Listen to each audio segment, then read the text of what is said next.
The war wasn't bloody enough. Or at least not for me, it wasn't. I was trapped behind a desk in a war room full of cigar smoke, concealing the faces of men who had never seen a battlefield in their lives. They had no reservations about sending others to die in their stead. But that haze was like a smoking gun, telling us exactly who had all of that blood on their hands. I remember the day that I got my first taste of what a war truly was. September 1st, 1951. We were set to invade a new territory, and I knew that couldn't happen.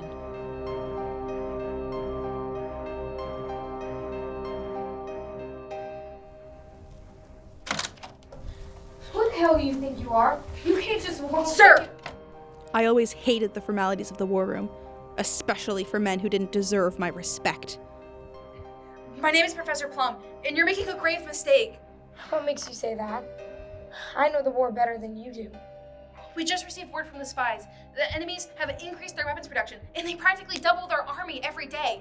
If we go into this fight, we will lose. Believe me, I'm prepared to take that risk.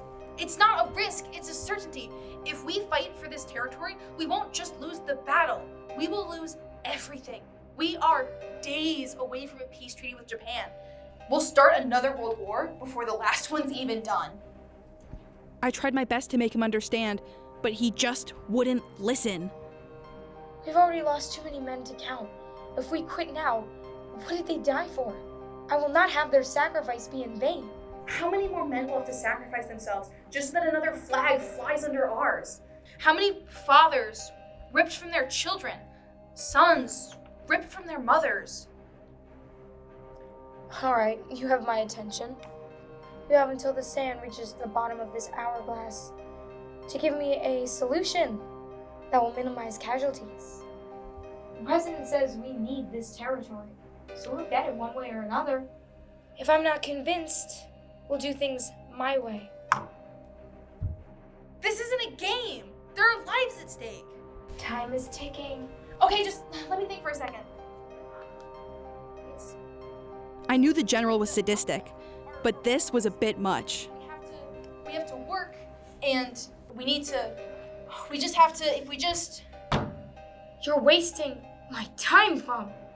I've spent countless hours trying to figure out how to avoid tragedies like this. It can't be done. I'm sorry. I couldn't accept that. You can't do this. I don't care what the president says. It's just not right. Nuh-uh. No fighting in the war room. Besides, these men signed up for this fight. They'll be happy to lay down their lives for this country. It's not for the country. It's for warmongering generals and their massive egos. I've had it with this disrespect and all this nonsense. Get out!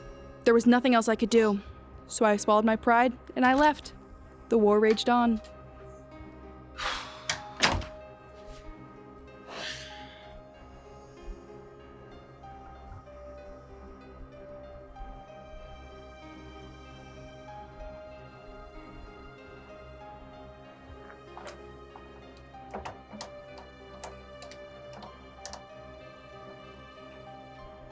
My plan worked perfectly. Nothing will stop the general now. His forces will be at your doorstep in no time. Ready the troops. It's time we show these imperialists what we're made of. War is a constant through human history. We fight for honor, we fight for glory, we fight for land and wealth and power. I had never been a fighter, but there's more than one way to win a war.